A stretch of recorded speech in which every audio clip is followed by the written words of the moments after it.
नमस्कार दोस्तों, grow with Anjani channel में आपका स्वागत है। दोस्तों, आज का जो टॉपिक है हमारा ऑन कमेंट है।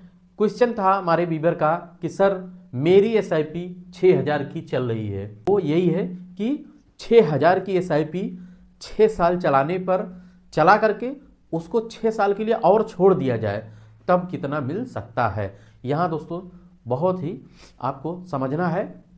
तो यहाँ पे होगा क्या कि जैसे कि आपने पहला जो 6 साल था आपने एसआईपी चलाया, अब इसके बाद आपने एसआईपी को अपने कैंसिल कर दिया, पेमेंट नहीं लिया, यानी कि जो आपका पैसा था वो उसी फंड में आपका पैसा पड़ा है और वो पैसा 6 साल के लिए आपने छोड़ दिया। जैसे कि वहीं से आपका ये पैसा लमसम बन जाएगा, यानी कि वो पैसा आपने छोड़ दिया 6 साल। तो अब ये जानना था हमारे व्यूअर को कि हमें टोटल जो टाइम हो गया आपका वो 12 साल हो गया, कि 12 साल में हमें कितना मिल सकता है। ये आज का क्वेश्चन है, टॉपिक है दोस्तों। अब दोस्तों हम यहां से चलेंगे अपने कैलकुलेटर पे। तो कैलकुलेटर पे हम चल के देखेंगे कि अगर 6000 के हम एसआईपी करते हैं तो एसआईपी का वैल्यू क्या बन सकता है 6 साल में, और फिर अगर हम वहां से 6 साल के लिए अपना पैसा और छोड़ देते हैं तो दोनों का वैल्यू कितना बन सकता है, यानी एसआईपी का प्लस जो आपने डिफरमेंट पीरियड लमसम के लिए छोड़ दिया अमाउंट, तो कितना बन सकता है। तो हम चलते हैं दोस्तों अपने कैलकुलेटर पे। अब यहां फाइनली दोस्तों हम अपने कैलकुलेटर पे पहुंच चुके हैं। अब आप यहां आप देखेंगे कि समझेंगे कि पहले तो 6 साल की आपने एसआईपी चलाया, तो ये एसआईपी का हो गया।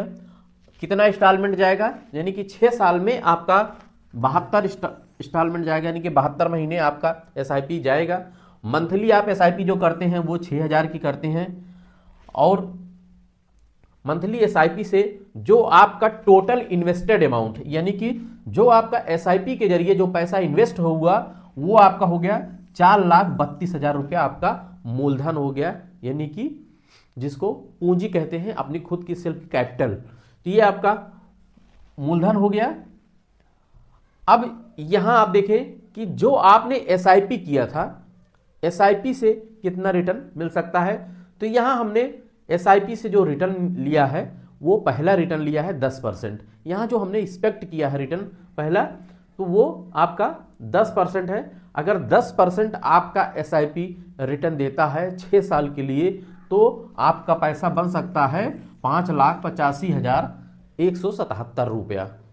अब इसी को अगर हम 10% की जगह पे अगर 12% देखते हैं तो 6,21,615 रुपया आपका बन सकता है।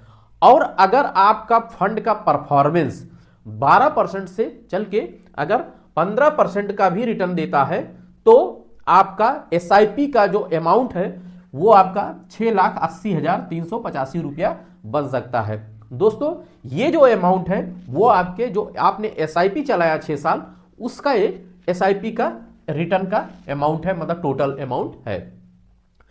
ये हो गया 15% के एक्सपेक्टेड रिटर्न के हिसाब से। तो यहां मैंने 3 रिटर्न आपको बताया, 10%, 12% और 15%, क्योंकि दोस्तों आप जानते हैं कि म्यूचुअल फंड में रिटर्न की कोई गारंटी नहीं होती है और ये आपके रिटर्न आप एक्सपेक्ट कर सकते हैं, आपका रिटर्न घट और बढ़ दोनों सकता है। ये वीडियो आपके एजुकेशनल पर्पज से है और किसी भी फंड में आप इन्वेस्ट करते समय आप अपने फाइनेंशियल एडवाइजर से सलाह लेकर ही इन्वेस्ट करें। तो दोस्तों यहां देखा आपने कि अभी आपने देखा कि एसआईपी का कितना अमाउंट मिल सकता है। अब आगे हम देखेंगे कि अब यहां से हमारा डिफरमेंट पीरियड चालू होता है, डिफरमेंट ईयर, यानी कि अब आपने 6 साल चलाया, 6 साल के बाद आपने 6 साल के लिए छोड़ दिया, तो जो समय आप दे रहे हैं 6 साल है।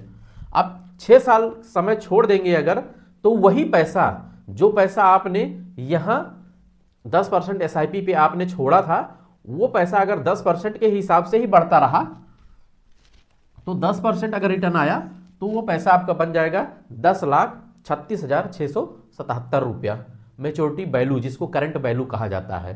तो आपका जो एसआईपी प्लस डिफरमेंट पीरियड जो आपने 6 साल छोड़ा था, यानी 6 साल चलाया और 6 साल छोड़ दिया, तो टोटल आपका 12 साल में 10% का अगर एक्सपेक्ट रिटर्न आता है तो 10,36,677 रुपया बन सकता है।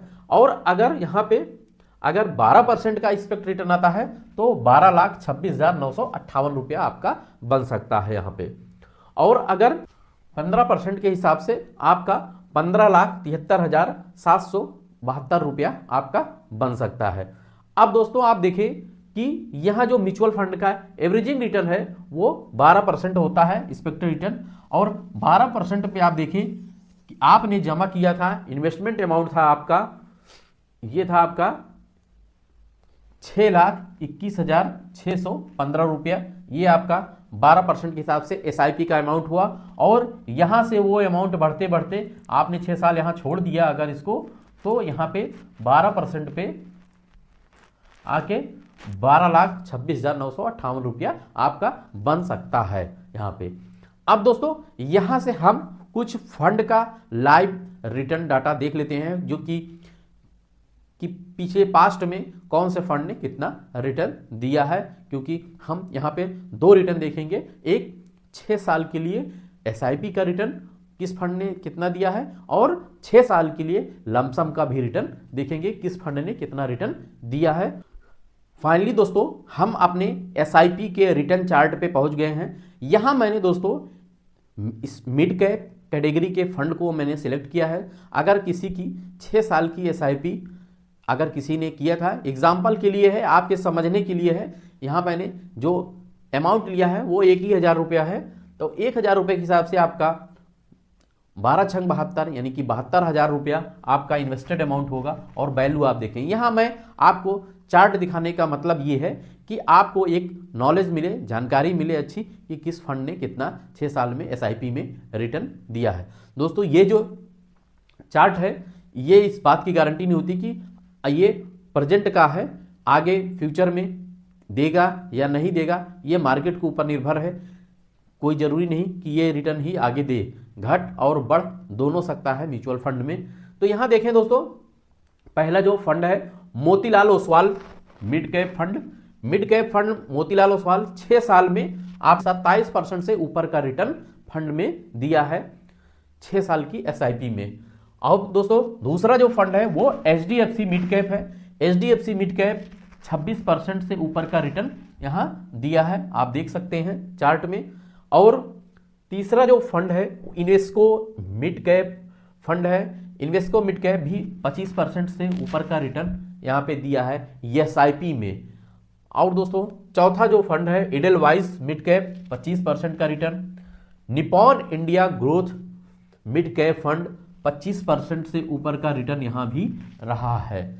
अब दोस्तों ये आपको एक मोटा मोटी आंकड़ा आपको मिल गया कि कितना 6 साल में एसआईपी में किस फंड ने कितना रिटर्न दिया है, आपकी जानकारी के लिए है दोस्तों।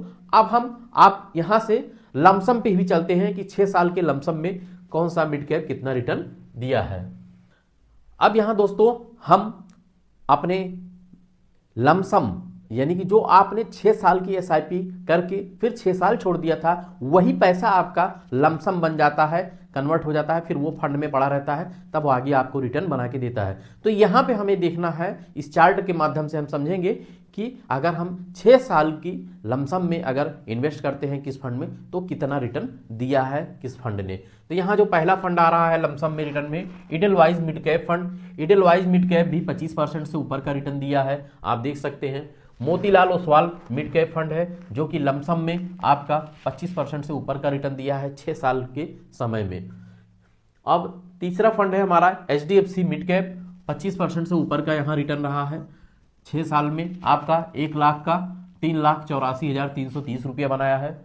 और चौथा हमारा है क्वांट मिड कैप, 25% का रिटर्न। निपॉन इंडिया भी 25% से ऊपर का रिटर्न रहा है। और इन्वेस्को इंडिया मिड कैप 24% का रिटर्न रहा है। तो इस तरीके से दोस्तों आपको इस चार्ट के माध्यम से हमने आपको समझाने का प्रयास किया, जिससे आपको एक अच्छी बेहतरीन जानकारी मिल सके। तो दोस्तों ये जो चार्ट है, ये जो रिटर्न आप देख रहे हैं, कोई जरूरी नहीं कि आगे भी फ्यूचर में इतना रिटर्न मिले, इसलिए आप कोई भी कहीं भी इन्वेस्ट करते समय आप अपने फाइनेंशियल एडवाइजर से सलाह लेकर ही इन्वेस्ट करें। ये वीडियो मेरा आपके एजुकेशनल पर्पस से है। दोस्तों, अगर ये मेरा वीडियो आपको अच्छा लगा हो, आपको अच्छी जानकारी मिली हो, तो एक लाइक जरूर करिएगा, शेयर करिएगा और हमारे चैनल को सब्सक्राइब कर हमें सपोर्ट करिएगा। थैंक यू सो मच दोस्तों। जय हिंद, जय भारत।